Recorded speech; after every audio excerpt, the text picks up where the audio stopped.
assim nós passamos a palavra ao Divaldo, onde o tema será abordado o poder da fé.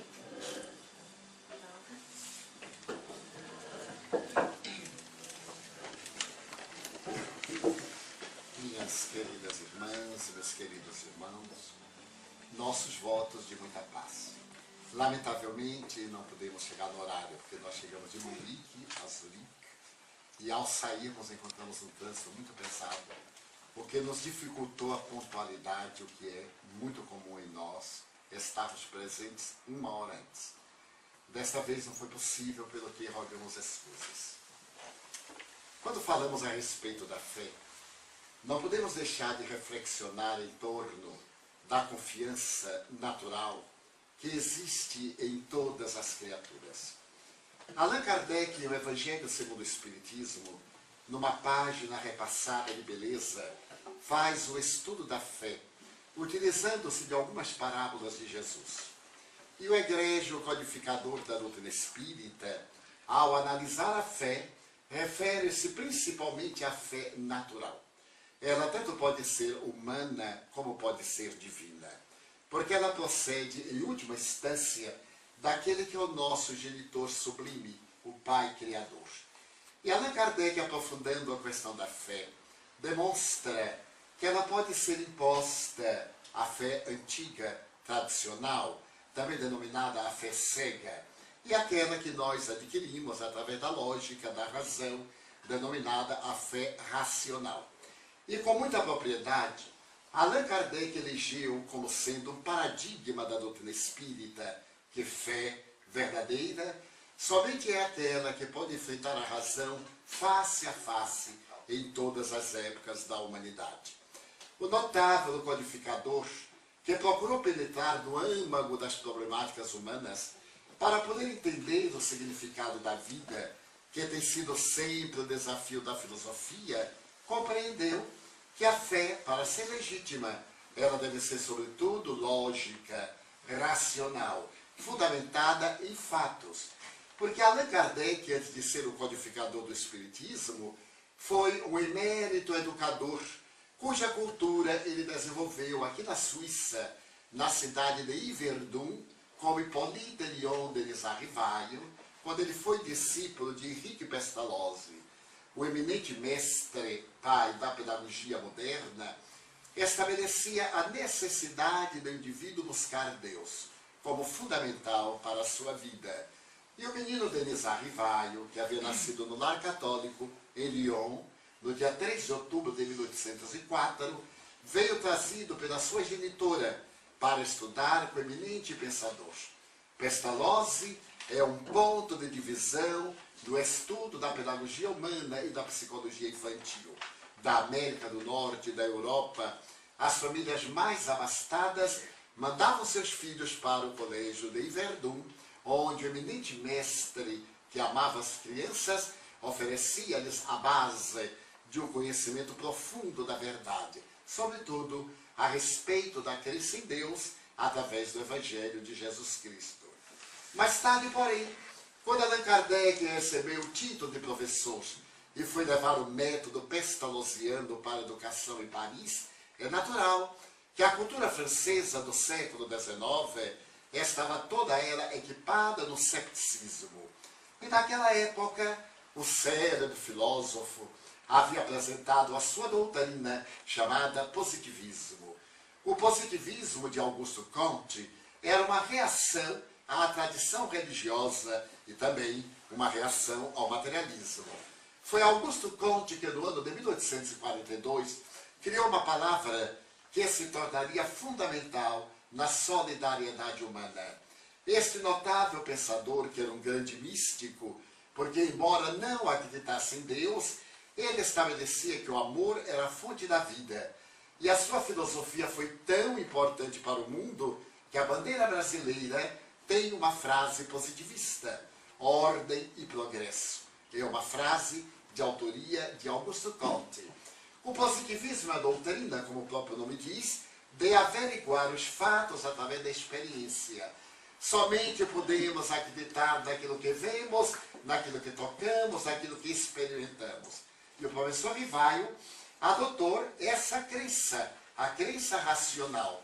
Como podia ele acreditar na imortalidade da alma? Se era tão abstrata a alma, se o conceito era teológico, não tinha nenhum fundamento de natureza material para que pudesse acreditar.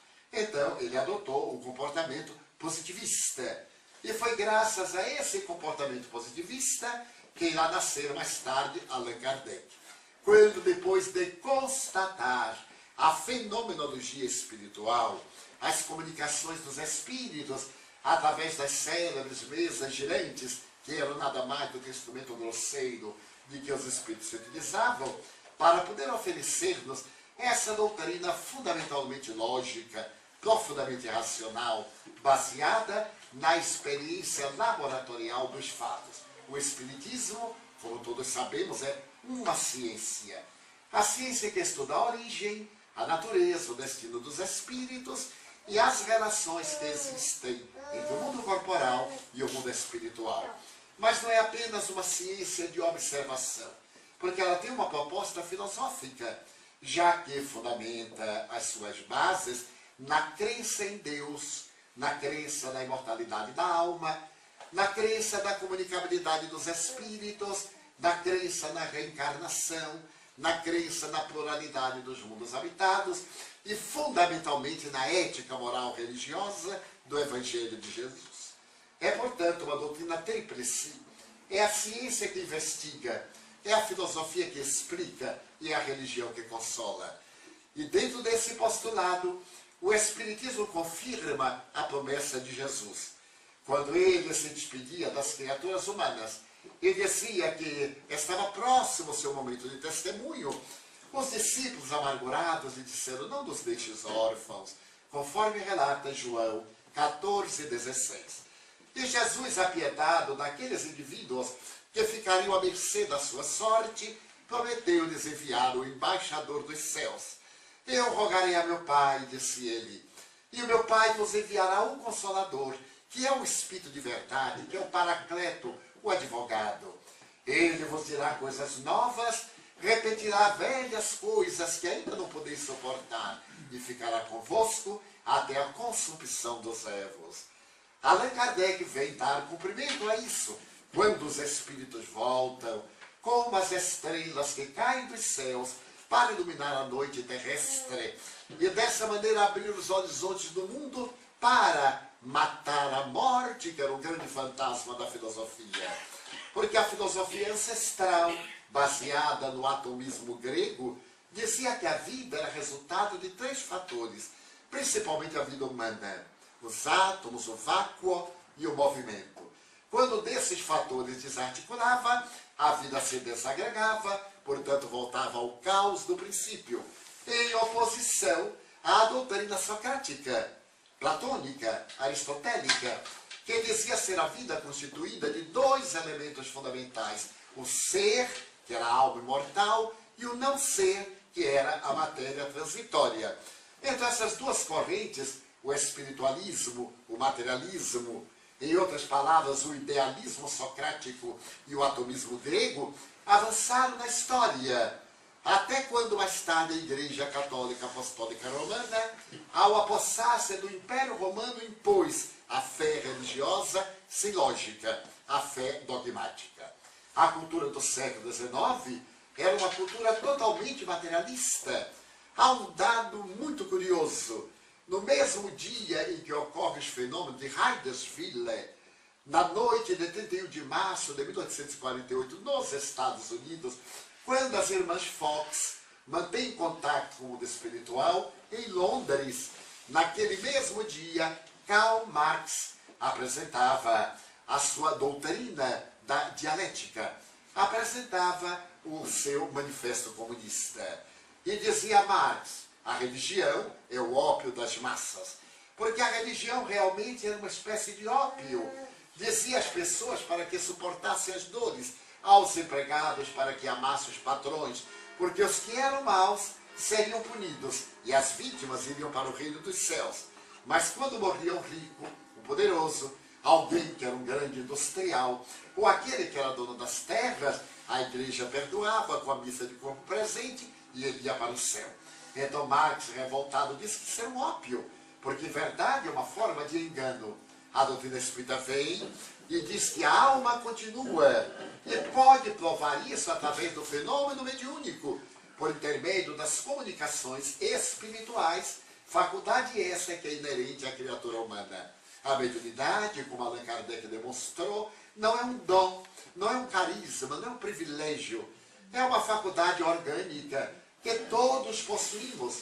Da mesma forma que nós possuímos inteligência, memória, aptidão artística e cultural, também possuímos a faculdade mediúnica. É uma faculdade que se encontra inata nas criaturas humanas em diferentes graus do seu processo de evolução. Nós vemos aqui que todos somos inteligentes, mas existem aqueles que são geniais e aqueles que são mentecaptos. A inteligência tem, portanto, uma grande oscilação de qualidade e de quantidade, assim também a mediunidade.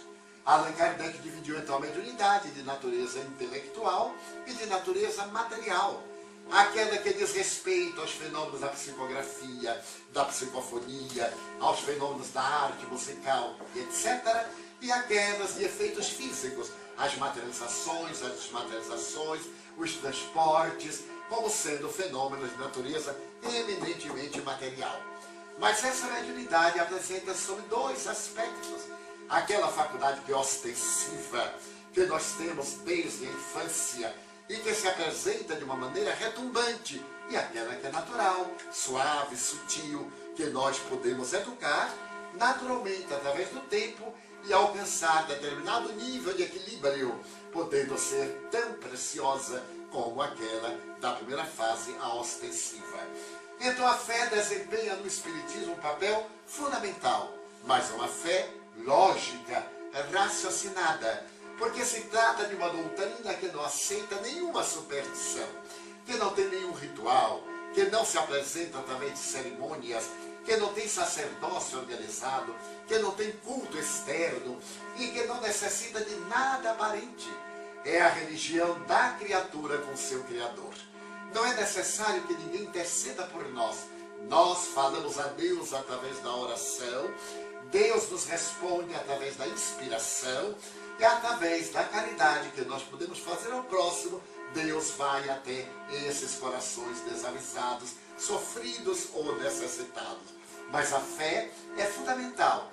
E nós vamos encontrar a fé nos mais variados âmbitos da humanidade. Por exemplo, na década de 1950, eram célebres os fenômenos da Gruta de Massabielle, em Lourdes, a famosa Gruta dos Milagres, em que Nossa Senhora de Lourdes houvera aparecido a menina Bernadette Soubirous.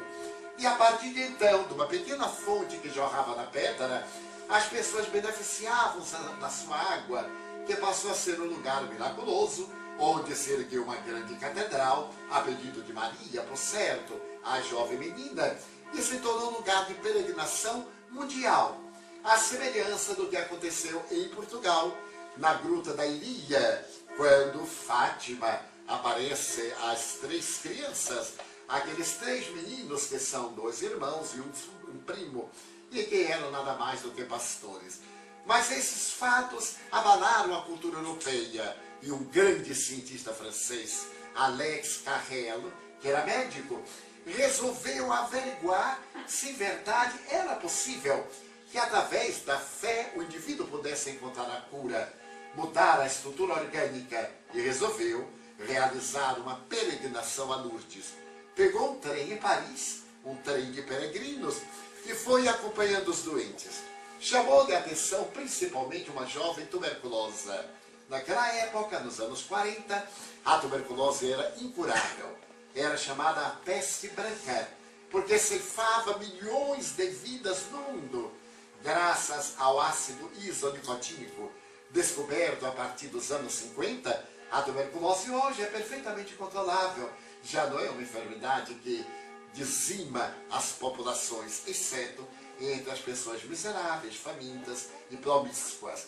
Então Alex Carrel vai no trem e acompanha aquela menina febril, febre muito alta, com hemoptise continuada, os pulmões com as cavernas, onde se alojavam os bacilos de coque. E ele aguardava que ela morresse na viagem. Mas ela consegue chegar até Lourdes. E quando chegam a Lourdes, aqueles doentes de várias enfermidades, dermatoses, problemas mentais, portadores de obsessão, com distúrbios infecciosos, ele observa as reações da menina, que era alguém que acreditava na chamada Senhora de Fátima, ou melhor, a Senhora de Lourdes. E ele acompanha. Mas ele tem o primeiro impacto quando chega à cidade, porque havia um número de voluntários muito grandes, que eram os padroeiros, que carregavam os doentes, paralíticos, cegos, portadores de enfermidades dilaceradoras, para levarem à grande área onde se erguia a igreja. E ele procura saber quem são aqueles voluntários. Eram pessoas paralíticas que haviam recuperado a saúde ali. E por gratidão à senhora, ficaram para ajudar os que tinham também outros problemas. Ele acompanha. Era uma noite terrível que haviam passado no trem. As dores, os gritos, os sofrimentos relativos, superlativos. E quando chegam a Massabielle, a imensa esplanada de milhares de pessoas, ele acompanha a menina tuberculosa para ver o que ia acontecer. Seria fraude. Ele havia auscultado a menina e ele conhecia a tuberculose muito bem. No momento em que o padre está celebrando a missa, a menina está deitada e fica olhando para o altar. E quando o padre ergue a Eucaristia e dá a benção, ele olha para a menina e ela treme. O seu rosto muito pálido, com sudorese fria, vai se modificando. Ele percebe a mudança da face e, de repente, aquele jorro de uma tonalidade avermelhada no rosto. A tosse passa. O filete de sangue que lhe escorria pelo canto do lábio também cessa. Ela fecha os olhos e adormece. Quando termina a missa, ele toma o pulso, 80. Média temperatura, 36,5. Ele estava absolutamente normal. Ele então ausculta os pulmões. Os pulmões estavam em perfeita harmonia. Estava diante de um milagre. Porque aquilo violentava os cânones da medicina. Mas será que existem milagres da visão da doutrina espírita? Não há milagre. Porque o milagre é uma violência às leis de Deus. E o notável Alex Carrel não sabe explicar exatamente o que aconteceu do ponto de vista científico. Ele narra o fato e narra outras curas. Então ele permanece ali na localidade, acompanhando as levas de doentes que vêm, que se recuperam, que voltam, e veem que realmente a fé era portadora de um teor capaz de produzir a cura orgânica, conforme narra o Evangelho. Mais tarde, bem mais tarde, a cultura nos irá apresentar o pensamento de Albert Einstein. Quando um dia perguntaram a ele: o senhor acha o milagre possível? E ele respondeu: na sociedade existem dois tipos de pessoas. Aqueles que creem em milagres e aqueles que não creem em milagres. Eu faço parte do primeiro grupo. Eu creio em milagres. E perguntaram: mas como? Então o milagre é uma violência às leis cósmicas. Ele disse: em verdade, não é. O milagre é a ocorrência de um fato cujo mecanismo nós ignoramos. Se, por exemplo, levássemos o telefone celular aos anos 40, era um milagre.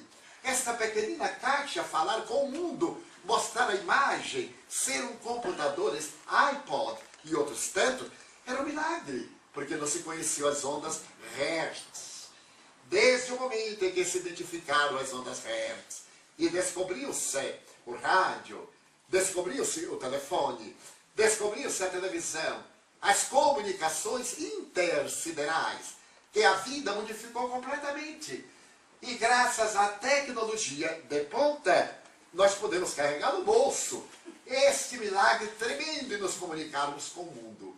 Eu estava em Paris, numa das minhas viagens, vamos dizer que há uns 8 anos, talvez menos, e vi uma japonesa com o telefone, conversando e rindo. Eu então me aproximei, porque eu não sou curioso. Homem não é curioso. Curiosas são as mulheres. E o homem fica tranquilo porque sabe que elas contam. Então não é ele ter nada. E eu vi que ela ela olhava. Então eu passei discretamente pelo lado e vi que ela estava mostrando a Torre Eiffel, o Arco de Triunfo, estando ali no Louvre, naquele Champs-Élysées maravilhosos.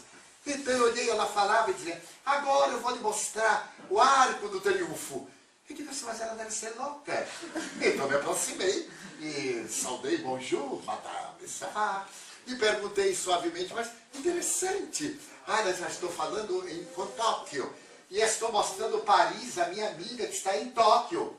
Ele vai mostrando Paris como? Pelo telefone. Eu digo assim, deve ser louca total, porque já tem telefone sem televisão. Pois agora até eu mostro qualquer lugar com o nosso computador e o Escape ali ao lado, podemos falar. Era verdadeiro milagre. Para mim era um milagre. Aquele telefonezinho ridículo japonês que não compara com os brasileiros nunca. Então eu estava transmitindo imagens.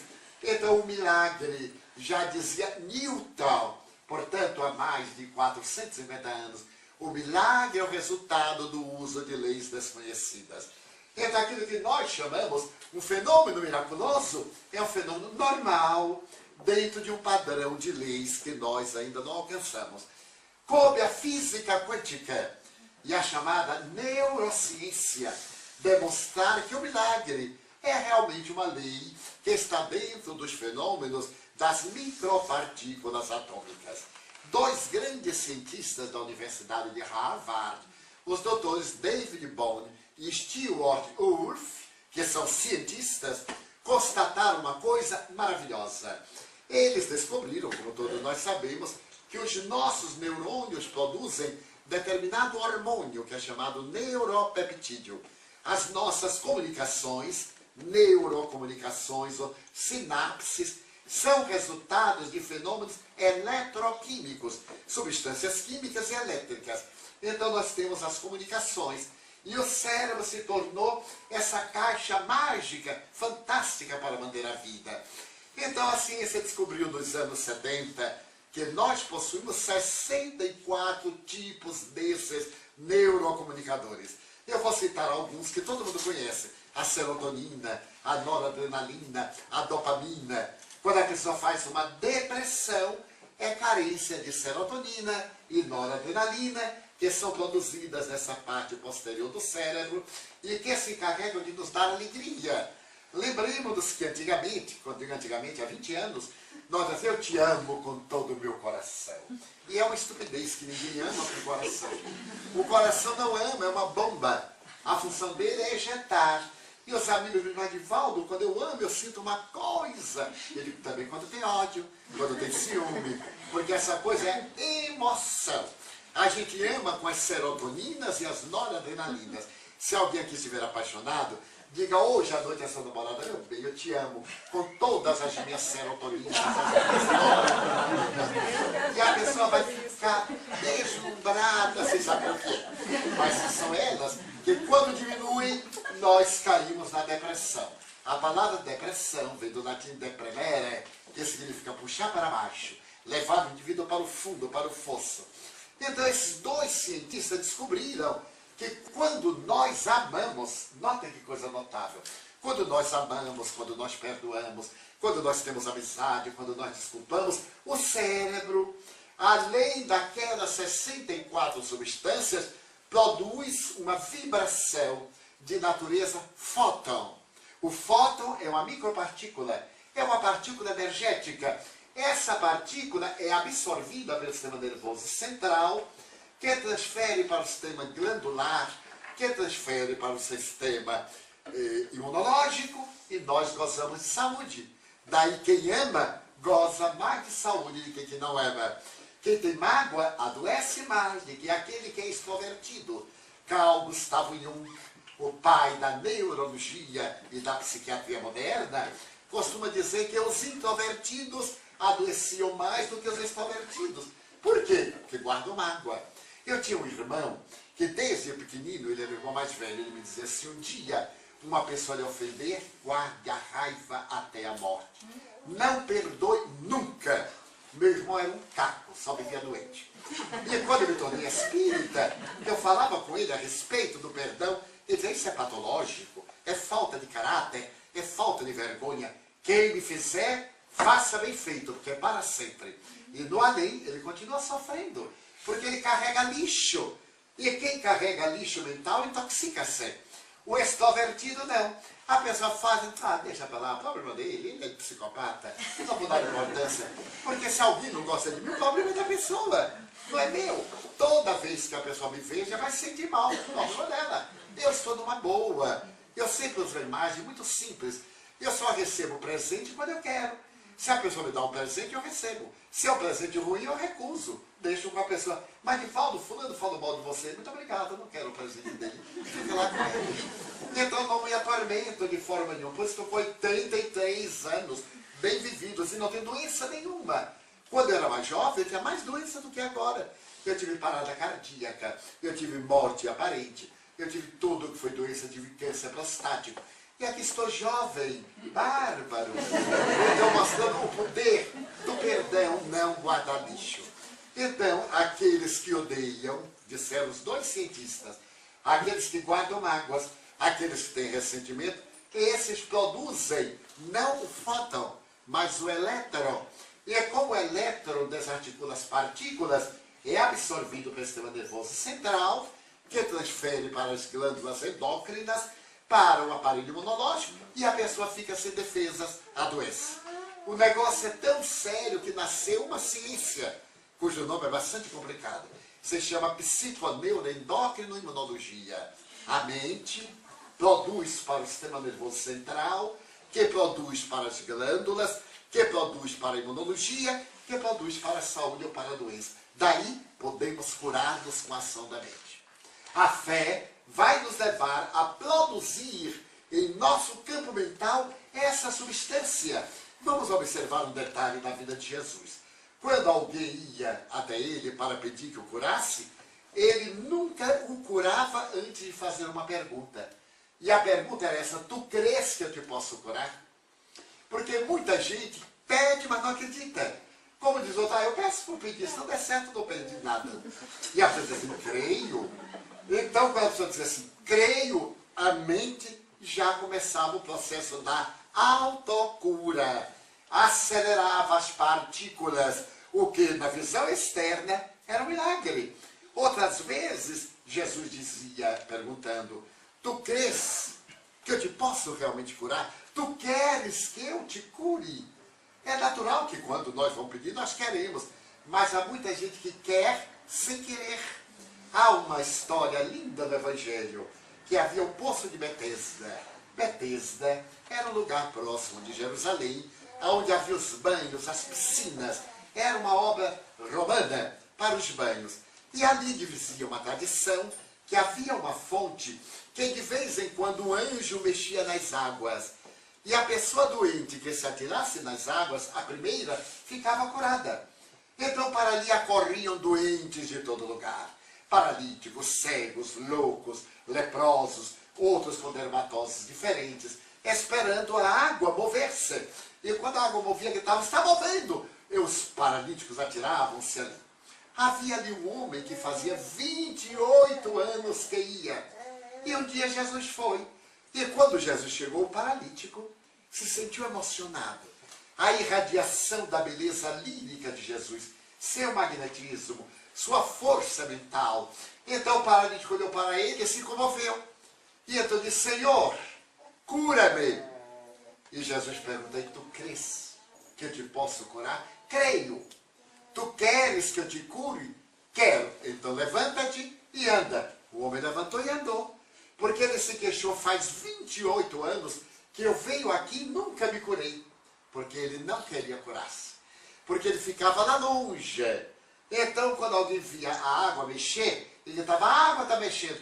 Até irem pegar, quando chegavam, outros pularam na frente. E a água só fazia efeito ao primeiro. Então, diz Joana de Ângeles, se ele quisesse curar-se, ele ficava sentado na borda da fonte, olhando para a água. Para na hora que ela mexesse, ele pular. Não, mas ele ficava bem longe.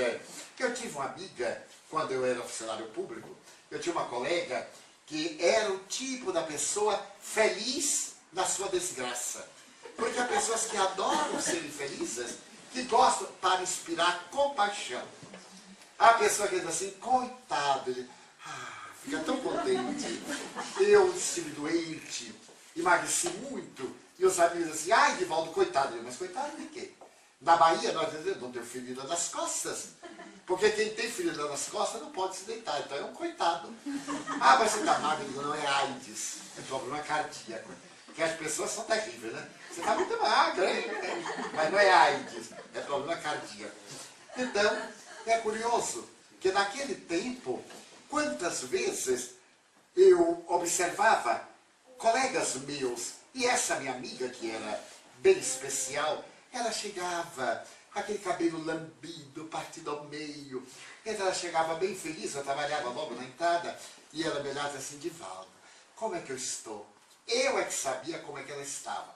Eu otimizo assim, mas está ótima, mas está precisando de botar assim um batonzinho rouge, uma pinturinha, fazer papelote no cabelo, dar uma enrolada.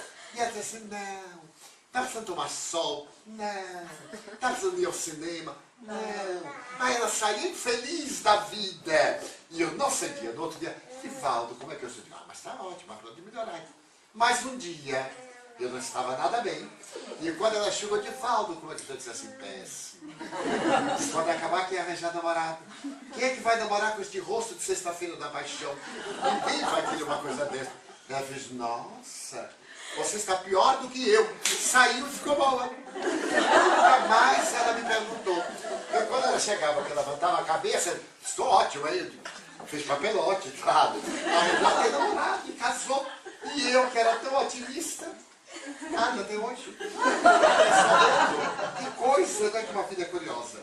Mas então, era esse fenômeno da física quântica que acontecia em Lourdes. A pessoa que ia lá queria a cura. E é o velho ditado, querer é poder. Quem quer, faz. Mas quando a pessoa quer mais ou menos, não faz. É necessário, então, desenvolver a fé racional. O milagre é, portanto, repetimos, a ocorrência do estudo de fenômenos que nos escapam ao mecanismo do conhecido, mas que, no entanto, existem nas leis naturais. Então, Allan Kardec, estudando a beleza desta página, ele tem a ocasião de dizer que a fé é a mãe da caridade e da esperança. Porque quem não tem fé não tem esperança. Quem não tem fé não tem caridade. Ah, fulano é muito boa, mas não crê em nada. Então essa bondade chama-se filantropia, generosidade. Quando nós vamos fazer a caridade, é um toque especial, porque os maus também são filantropos. Eu conheço pessoas perversas e generosas, são muito boas para os seus amigos, mas elas não têm fé, até pelo contrário, têm sentimentos negativos e perturbadores. A fé nos dá uma certa beleza interior, e a fé espírita, que é raciocinada, ela é toda fundamentada na nossa experiência. Não é o que o povo diz, é aquilo que nós constatamos e que é lógico. Então diz Allan Kardec que se alguma coisa não for lógica, nós deixemos de lado e continuemos com a nossa estrutura. Então o poder da fé revela-se em mil atitudes nossas, porque todos estamos aqui brasileiros, espanhóis, porque nós acreditamos que se viéssemos morar na Áustria, teríamos uma vida melhor. E a nossa fé era tão valiosa que nós deixamos as raízes e vimos para cá. E estamos tentando. Os espanhóis saíram da sua cidade porque creem na proposta espírita, dizendo, não, nós vamos porque vamos lucrar. Teremos despesas, teremos muitos movimentos, cada dia numa cidade, que a nossa jornada é cada dia numa cidade. Deitamos a uma da madrugada, levantamos às 5, pegamos avião, pegamos trem. Mas isso para nós dá-nos um grande bem, porque estamos construindo um mundo novo. Então nós acreditamos neste mundo novo. O Espiritismo, portanto, abre-nos horizontes inatingíveis de fé. Eu tive um câncer de garganta no ano de 1954. E os médicos quiseram operar-me. Eu estava em São Paulo realizando conferências, e quando eu peguei uma afonia, ficando impossibilitado de falar, com muitas dores, e fiz o exame, constatava-se o tumor. Mas eu disse, precisamos fazer a biópsia e fazer o exame geral para uma cirurgia em que você vai perder a voz. porque ia afetar as cordas vocais. Então, com muita dificuldade, eu disse que eu morava em Salvador e teria que retornar às minhas raízes. A repartição era funcionário público, para poder fazer uma cirurgia dessa no hospital que o Instituto pudesse pagar. Mas eu era muito amigo de Chico Xavier nessa época. Nós nos tornamos amigos em 1948. E eu resolvi vir de São Paulo através de Belo Horizonte. Chico morava em Pedro Leopoldo, a 45 quilômetros de Belo Horizonte. Mandei um telegrama, vim a Belo Horizonte e com amigos, uma noite de sexta-feira, nós fomos a Pedro Leopoldo, à sua sessão de psicografia. A reunião era muito simples, como tudo do espiritismo. Não tem nada que impressione. Ele sentava-se à cabeceira da mesa com um cavalheiro, uma pessoa ficava tirando papel enquanto ele escrevia, e à volta da mesa ficavam pessoas comentando o Livro dos Espíritos e o Evangelho em 2 textos que foram lidos antes. O público ficava sentado e a reunião começava às 8 da noite e até a madrugada. Ele psicografando sem parar. Naquele tempo ele atendia o receituário mediúnico do Dr. Bezerra de Menezes. E esse receituário era homeopático. Ele chegava a atender 500, 600 receitas por noite. E no fim vinham as mensagens. Mas então eu fui como de hábito, eu estava acostumado. E ele me disse, Divaldo, eu quero que você interprete o Evangelho. Eu disse, mas eu não posso, porque doía-me como fogo. Ele disse, mas tente. Eu não podia deixar de atender o pedido do Chico. Na hora que me deram a palavra, fiz um esforço com lágrimas e interpretei o Evangelho. Terminada a reunião, pela madrugada, nós fomos à casa do seu irmão para tomar um cafezinho, um café mineiro com bolo de fubá. E é uma delícia, né? Não há chocolate suíço que se compare com bolo de fubá. Então, nós fomos, íamos andando pela rua, e ele dizia, mas meu filho, você não pode falar? Eu disse, não posso.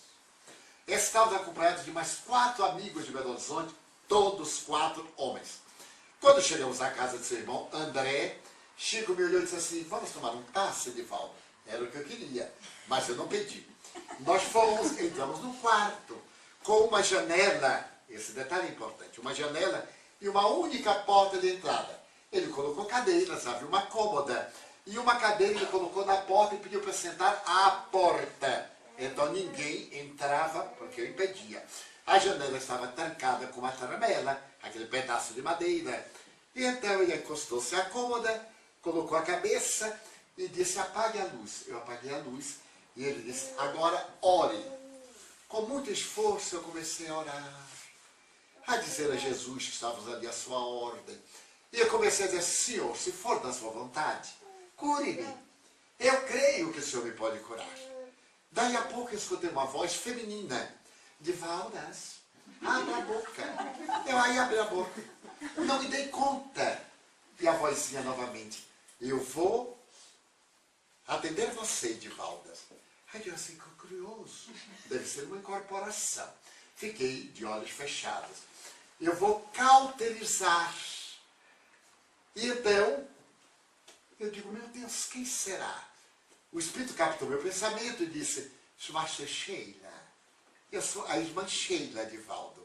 Eu desencarnei em Hamburgo, em 1942, durante a guerra. Eu era enfermeira e desencarnei no campo de batalha. Abra os olhos. Eu abri os olhos. Diante de mim estava uma jovem de 16 anos, vestida de enfermeira, conforme a época da Segunda Guerra Mundial, o cabelo louro total, penteado, curvado, aquele rostinho das moças alemãs e austríacas, bem redondinhos do passado, e ela rindo. Eu disse, meu Deus, é uma alucinação. Porque eram 5 homens. E aquele espírito ali, jovem, o brilho era tanto que eu via o tijolo do chão. Eu digo, meu Deus, é como se ela fosse uma lâmpada. E ela trazia na mão como se fosse uma caneta, com uma ponta, naquele tempo não tinha esferográfica. E aquela pontinha emitia um ligeiro ruído, uma tonalidade verde. Ela disse, eu vou cauterizar com substância radioativa e vai doer. Os homens não aguentam dor. Dor é para a mulher. Eu tenho um amigo que disse, se parto fosse masculino, a humanidade acabava, porque só nascia o primeiro. O segundo, de jeito nenhum. Não é? E então, quando ela disse que ia doer, eu já me arrependi. Ela introduziu aquilo pela minha boca e ficou plástico, dobrou-se. E ela comprimiu algo e Mas eu dei um grito que abalou o quarteirão. Ela tirou, sorriu e disse, vou cauterizar novamente. Um câncer. Ela, então, novamente cauterizou. Tirou, eu dei outro grito. E ela perguntou assim, e agora? Eu disse, agora está bem. Havia recuperado a voz. Naquele momento, eu disse assim, Sheila, não é possível. Quando terminar isso aqui, a fé é raciocinada. Quando terminar isso aqui, eu vou acreditar que foi um sonho, um delírio. Porque você vai desintegrar-se, desmaterializar. Então eu queria que você me desse algo para eu manter e depois dizer assim, não, realmente aconteceu, além do fenômeno. Eu era colecionador de violetas dos Alpes, aquelas violetinhas também chamadas africanas. Ela assim com a mão mexeu e começou a cair. Eu tirei o lenço, abri e me lembrei de uma amiga suíça que eu tinha do Rio de Janeiro e que me falava muito dos Edelweiss. E a minha amiga dizia que era tão bonito Edelweiss. Quando ela esteve na Suíça, em Mont Blanc, ela então teve a ocasião de colher Edelweiss. Eu perguntei assim, você esteve na Alemanha? Sim, sou alemã de nascimento. Você alguma vez esteve nos Alpes suíços, austríacos ou italianos? Muitas vezes, Divaldo. Inclusive para esquiar. E você conhece o Edelweiss? Ó, Divaldo, é este. E derrubou no meu colo vários. Esse Edelweiss é branquinho, na tonalidade cinza. E faz lembrar a nossa sempre viva. Então eu olhei aquilo, ela levantou a túnica de enfermagem e disse, rasgue um pedaço. Eu rasguei um pedaço. E diante dos meus olhos o pedaço se refez. Então ela sorriu, foi atender outra pessoa. Eu fiquei com as violetas dos Alpes, os Edelweiss e o tecido. E comprei um pequeno cofre de bronze para guardar. Tenho até hoje. O que é fantástico no tecido dela é que eu mandei a vários amigos industriais de indústrias textéis para ver se era o tecido da terra. Não era. Não tinha máquina para fazer tão delicado. Era tão leve, era tênue. E eu tenho guardado até hoje, manchados com lenço, porque a tinta das flores largou do lenço. Ela foi e eu fiquei bom até hoje. Portanto, são 56 anos, eu nunca tive uma rouquidão, nunca eu cancelei uma palestra por problemas de garganta. E nos dias que eu tenho seminário, em Salvador, por exemplo, eu falo das 9 às 18 horas com intervalo e depois eu faço uma conferência sem cansaço de voz. Mas é uma fé perfeitamente raciocinada. Foi um milagre que ela fez? Não. Ela, ao cauterizar as células cancerígenas, matou-as. E o organismo passou a repetir apenas as células saudáveis. Porque o câncer é o resultado da perda de memória da célula. Nossas células têm memória. Qual é a memória dela? Repetir sempre a mesma. Ela sempre repete a mesma. A célula do dente, a célula do fígado, que é muito delicada, a célula do pâncreas, o neurônio, que não se substitui. Ela tem aquela memória, a cada 30 dias, ela rompe-se em duas, morre a velha e nasce a outra. Sempre, à medida que a nossa vitalidade. Mas, de repente, pela lei do karma, por causa das emoções, nós aceleramos essa multiplicação. E ao invés de ser cada 30 dias, passa a ser diário. E aí dá um tumor. E o tumor toma conta das outras, porque as outras não acompanham a mesma marcha. Vem o tumor canceroso, com várias manifestações e outras patologias que complicam a vida do indivíduo. Então, foi o poder da fé. Quando também mais tarde, eu tive a parada cardíaca e fui declarado praticamente morto. Eu tenho filhos médicos, filhos adotivos, e um deles, quando eu caí, ele disse assim, Divaldo acaba de morrer. Eu tive a grande transpiração, a sudorese, e logo depois ele me auscultou e disse, tio Nilson, tio Divaldo morreu.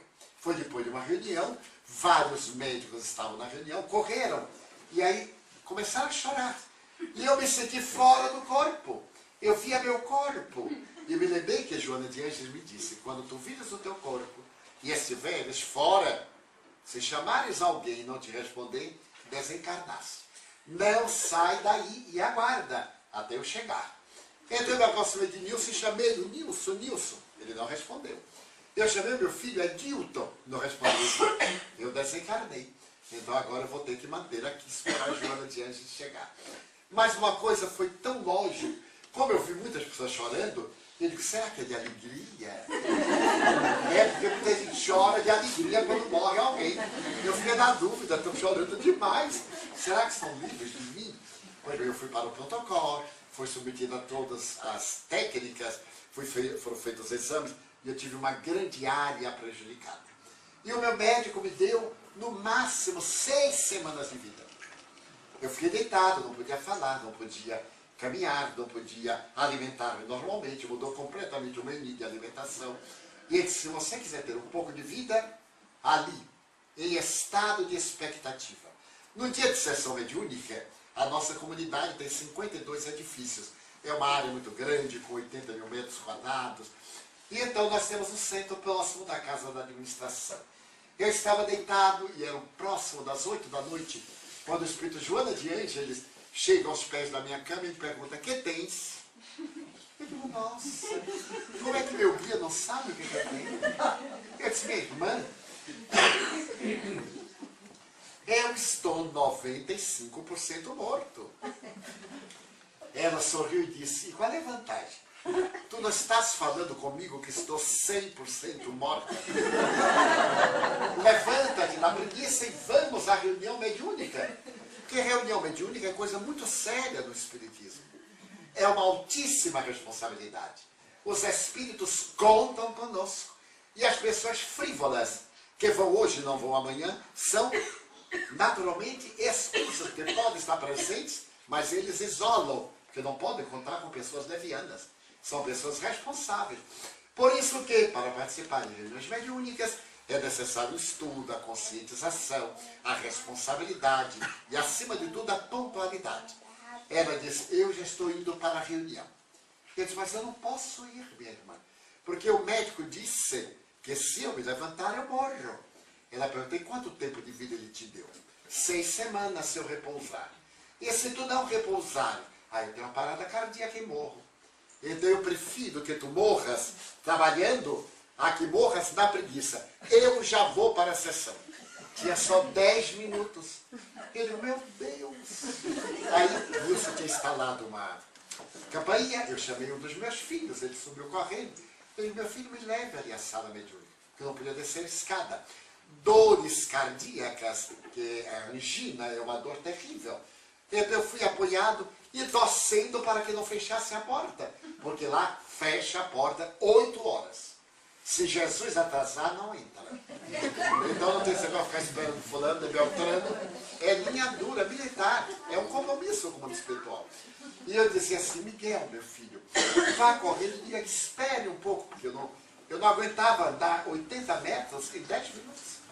A dispneia, até que consegui entrar. Quando eu me sentei, Wilson senta-se de um lado, do outro. Quando eu me sentei, ele perguntou assim, foi Joana? Nem te conto. Começamos a reunião. A reunião é simples. Fazemos uma leitura, dê o livro dos Espíritos, lê a pergunta, lê a resposta, um texto pequeno do Evangelho. Então meditamos, fazemos a prece, apagamos as luzes, deixamos uma luz suave. E a reunião termina 9h30 em ponto. Porque os Espíritos têm tarefas.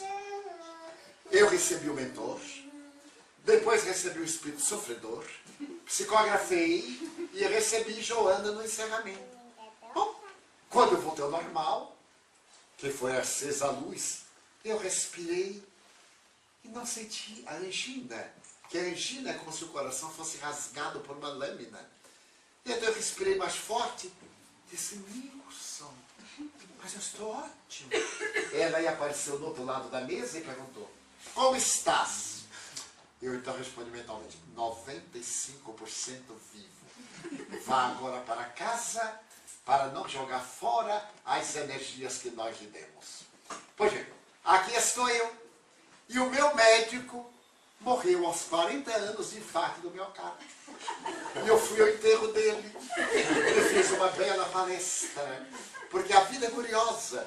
Eu tenho encontrado nas viagens pessoas dizem assim, ai, Divaldo, eu vim à sua palestra porque é a última. Eu pergunto assim, você vai morrer? Não, porque é a última, porque eu não estou planejando morrer tão cedo. Eu programei morrer com 100 anos e daqui para lá, ciência já lançou 110, 115, Lúcia do jovem e etc. Então, a fé é exatamente essa lógica racional da vida. É a vida ter sentido, não é nos deixarmos abater pelas ocorrências. Qualquer sentido está acompanhado de problemas.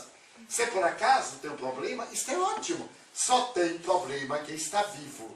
Um notável pregador americano estava caminhando pelas ruas de Jersey City, nos Estados Unidos, em New Jersey. E encontrou um amigo desesperado. Ele disse, mas quem tem você? Ah, eu não aguento com tanto problema, porque a vida é cheia de problemas. Então, o grande pregador disse, eu sei de um lugar onde estão 25 mil pessoas sem problemas. Ele disse, nossa, onde é? Vai em linha reta até o cemitério. E você vai encontrar 25 mil pessoas sem problemas. Mas isso era o que pensava o pregador, porque ali é que estão os problemas. Alguns agarrados à matéria, outros perturbados, outros arrependidos. O problema é um desafio.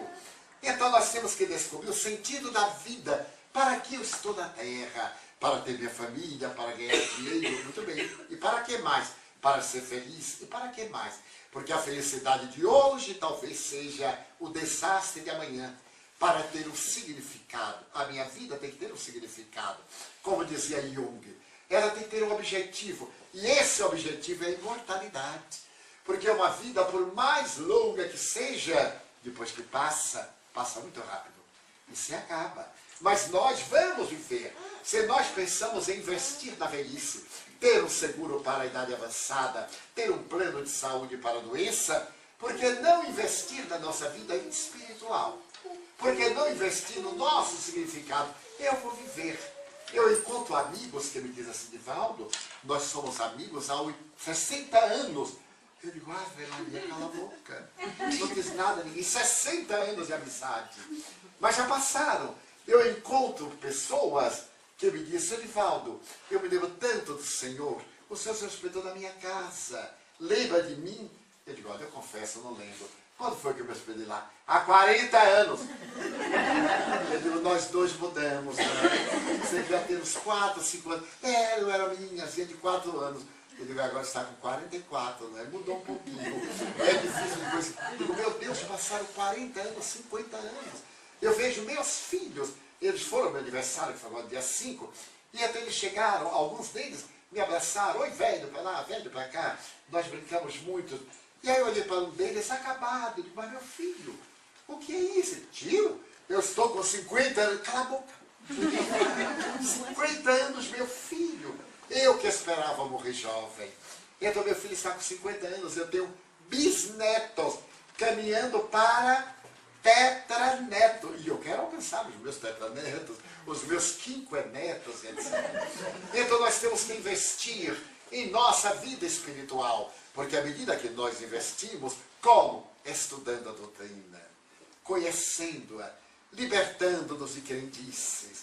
Eu me recordo de pessoas que têm tantas crendices que sofrem, porque ao saltar da cama tem que botar o pé direito porque dá sorte. Eu boto os 2 pés e dou sorte, boto o esquerdo, salto de cabeça para baixo, de cabeça para cima, e dá certo. Outros dizem, eu moro em Salvador. E sabe como é Salvador, é a cidade negra do Brasil, é a cidade da magia. Eu digo às pessoas assim, porque eu pergunto, Divaldo, será que o feitiço pega? Eu digo, pega em quem não tem caráter. Porque os espíritos baixos sintonizam com pessoas baixas. Mas Divaldo, eu lhe dou um lenço, pode fazer um trabalho para mim. Porque se for uma coisa de uso, diz que pega que não tem jeito. Leve o meu lenço e faça. Mas tio, você não tem medo? Eu digo, absolutamente. Porque eu tenho um karma. E a divindade não vai deixar que ninguém desvie o meu karma. Porque senão a lei não é de Deus, é de qualquer pessoa apaixonada. Uma mulher se apaixona por quem não quer, ela faz o feitiço e eu morro. E alguém sabe não é? É ilógico. Mas a gente acredita por uma tradição. E outras dizem assim, tio, mas diz que se com milho faça um bom vatapá, uma boa galinha de xixim, coloque pó de pemba e traga, eu como na sua vista, desde que não seja veneno. Porque a nossa fé vence qualquer obstáculo. Então o Espiritismo nos liberta de tanta coisa. Eu tinha muitas crendices. Nasci numa cidade do interior, uma família modesta. Então eu acreditava em odiado, em reza, em trabalhos. Eu tinha uma amiga que jogava búzio. Meu Deus, ela jogava os búzios e lia meu futuro. Ela dizia assim, Divaldo, você nunca vai sair de Feira de Santana. Eu já visitei mais de 2.500 cidades de 64 países nos 5 continentes. E a minha supermédia dizia que eu não ia sair de Feira de Santana. E eu acreditava. Quando foi um dia de sabe de outra, como dizia um dia, eu tenho um herói dentro de mim. Eu saí e viajei para a capital a sós, com 17 anos. Vou tentar a vida. Então eu disse ao meu pai, eu quero tentar a vida. Eu quero sair dessa cidadezinha. Não vou ficar aqui como empregado de loja, que era o único emprego que tinha. Banco do Brasil e loja. Para o Banco do Brasil tinha que fazer concurso. Então meu pai disse assim, vá com a minha bênção. Minha mãe me disse, vou chorar muito, meu filho, mas vá. Então eu fui, depois mandei buscar meus pais, que morreram nos meus braços. Aquela previsão supersticiosa nada mais era do que uma fantasia, um atavismo, uma tradição. E nós muitas vezes ficamos presos a essas tradições. O Espiritismo nos liberta, porque é uma doutrina fatalista. Só nos acontece aquilo que é de melhor para a nossa felicidade. Ai, mas eu tive um grande acidente. Talvez fosse morrer. E eu tenho constatado coisas curiosas. Veio uma pessoa angustiada, porque o filho morreu. E os Espíritos me dizem, morreu por merecimento. E eu digo à pessoa, se o filho morreu porque tinha merecimento perante Deus, mas seu Divaldo, já imaginou se ele ficasse tetraplégico? O resto da vida, ali deformado na cama, matando você e ele sem morrerem nunca. Isso era falta de mérito. Vamos dizer a verdade. Ele teve concussão cerebral no acidente e nunca mais teve uma vida normal. Ele digo, então, por mérito, Deus o levou para o seu seio. Então, uma coisa má, excelente, claro que a gente sofre, mas por algum tempo que nós vamos reencontrar-nos, vamos ter a oportunidade sublime de reencontrar aqueles que nos antecederam na longa viagem de volta. Então, neste encontro que nós improvisamos e telefonamos, que eu tinha essa noite de folga, começamos há 15 dias, e tinha esta noite, eu digo, vamos lá, ver os nossos irmãos, pedir a Edith para que falasse com a Vânia, para que os senhores estivessem aqui para nós conversarmos sobre essa doutrina maravilhosa. Então eu gostaria de encerrar a primeira parte, porque só vou acabar 3 da madrugada. Eu gosto de encerrar com uma página linda daquele homem incomparável de Israel. Aquele homem tão belo e tão nobre que dividiu a história. Porque Jesus foi tão grande que não coube dentro da história. Ele nasceu e antes e depois dele a história narrou seus fastos. Era um dia de primavera em Jerusalém. A terra respirava perfumes, o perfume agradável das azáleas em flor. E a onomatopeia da natureza cantava um hino de louvor à vida. O sol fechava o seu leque de plumas douradas no poente. E aquele homem sentado na escadaria do templo olhava a natureza festiva no vale do Cedron. Passa por ali uma jovem mulher, bela, os cabelos caídos sobre os ombros com algumas joias, vestida à Babilônia. E vendo aquele homem muito belo, ela se enterneceu e acercou-se dele e disse-lhe, Nazareno, eu sei que tu és Nazareno, pelos teus cabelos, pela tua barba, e sei que és viajante e acabas de chegar, porque os teus pés estão marcados pela urze do caminho, e a tua testa está com o cabelo empapado de suor. Ele então olhou para ela, Nazareno, eu sou vendedora de ilusões. Eu vendo perfumes, vendo carícias, sou muito rica. Os homens pagam verdadeira fortuna para ter-me ao seu lado. Hoje é o dia do meu aniversário. Eu já recusei um sacerdote, recusei um príncipe da Idumeia e recusei um legionário. Porque hoje sou eu que vai escolher o parceiro para dormir comigo. E eu encontro-te a ti e quero convidar-te para que vás à minha casa, porque hoje é a minha festa. Tu irás? Jesus olhou para ela e disse assim, hoje eu não posso. Oh, Nazareno, eu não fui clara, eu não vou cobrar nada de ti. As minhas burras estão arrebentando de joias. Eu tenho poder e tenho ouro. Não te cobrarei nada. Eu somente quero convidar-te para que vás à minha casa e passes a noite na minha festa como meu hóspede especial. Tu virás? Ele olhou-a e ao som maravilhoso da natureza em crepúsculo, ele disse, mas hoje eu não posso. Oh, Nazaré, deixa-me dizer-te uma coisa. Os homens disputam as minhas carícias, que eu as vendo a alto preço. A ti, eu não pedirei nada. Vem comigo à minha casa. Eu sequer te pedirei qualquer coisa. Eu colocarei uma escrava da Núbia, nua, para bailar diante de ti. Lavarei os teus pés em uma bacia de prata e os enxugarei com os meus cabelos. E não te pedirei nada. Vem. Ele levantou-se. E aquela figura bela apaixonou ainda mais a mulher perdida. E ela disse, perdoa-me. Eu assim procedo porque te amo. Eu vejo nos teus olhos uma estranha chama. E assim procedo porque te amo. Vem. Não posso. Oh, Nazaré. Pelo menos vem à minha casa de meretriz e senta-te no meu triclínio, para que eu te olhe da minha porta e possa dizer depois que um dia o homem que era bom como a felicidade, nobre como a labareda de fogo e puro como a espada nua, passou pela minha casa de mulher perdida e não me tornou pior. Tu virás? Hoje eu não posso, mas eu atenderei o teu apelo. Um dia, que não está longe nem perto, eu irei à tua casa. Eu te atenderei. Não quero. Eu quero hoje. Eu sou mulher caprichosa e quero hoje. Hoje eu não posso. A mulher saiu blasfemando e desapareceu. 2 anos depois, Jesus estava nas cercanias de Jerusalém e ensinava a multidão. Quando então dele se aproximou uma mulher de idade e falou-lhe qualquer coisa ao ouvido. E apontou uma gruta e perguntou, tu irás? Sim, eu irei contigo. Então a mulher pegou pela mão, atravessou e chegando na gruta, disse, aí dentro, Senhor. Ele sentiu o odor de carnes pútridas. Alongou os braços, a gruta escura, e ele foi na direção de alguém que gemia e chorava. Seus dedos entraram nos cabelos úmidos de pus. Deu uma cabeça que balançava entre abrir os olhos e o corpo ulcerado. Uma cabeça disforme, em chagas vivas o rosto, e uma voz rouca disse, que queres de mim?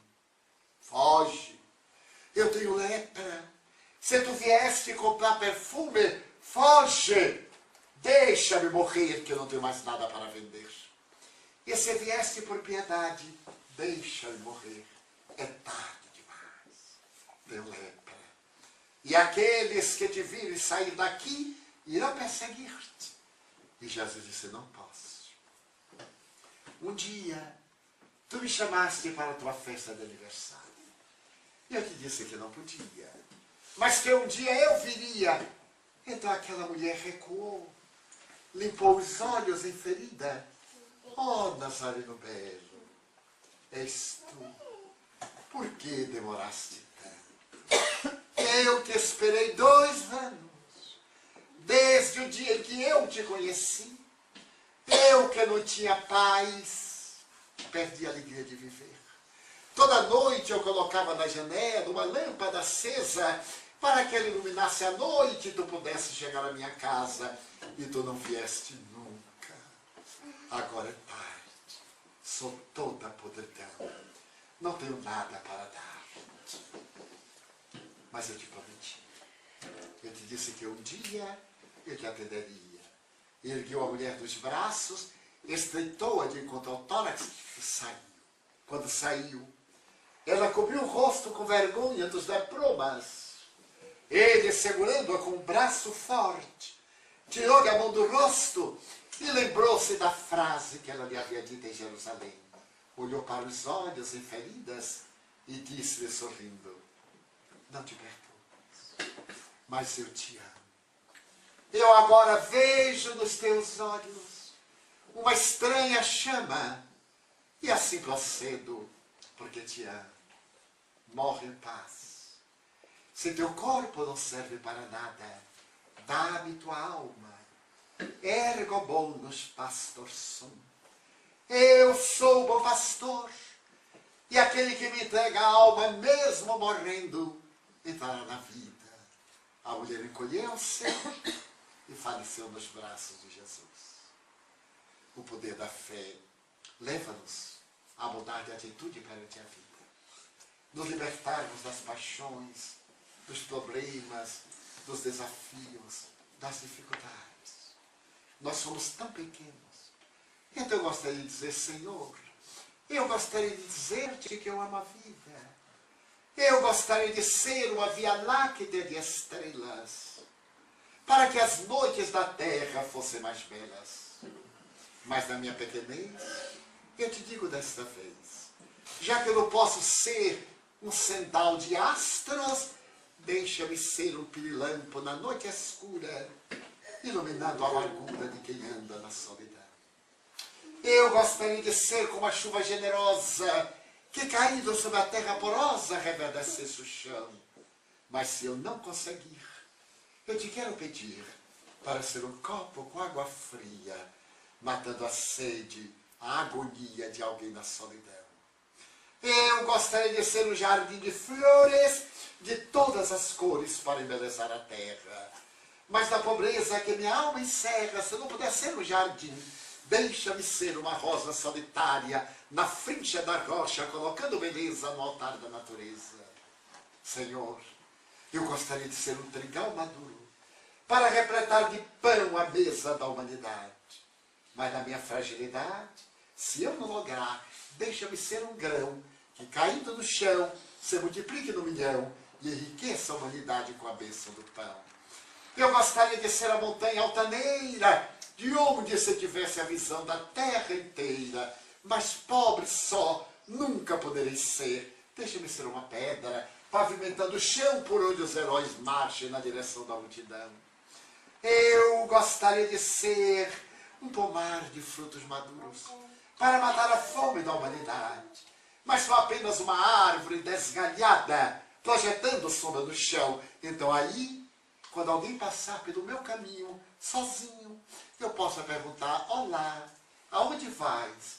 E se ele inquirir, quem és tu? Sou teu irmão, sou teu amigo, dá-me tua mão, eu irei contigo, e lado a lado eu posso gritar, Senhor, eu gostaria de ser poeta, musicista, artista, orador, declamador, para falar das belezas do teu evangelho, mas não sou tão pobre. Falta-me o éstaro, a magia, a arte, a candura. Deixa-me pelo menos dizer, obrigado, Senhor, porque eu nasci. Muito obrigado, porque eu creio em Ti. Pelo Teu amor, obrigado, Senhor. Pela Sua atenção, muito obrigado, Senhor.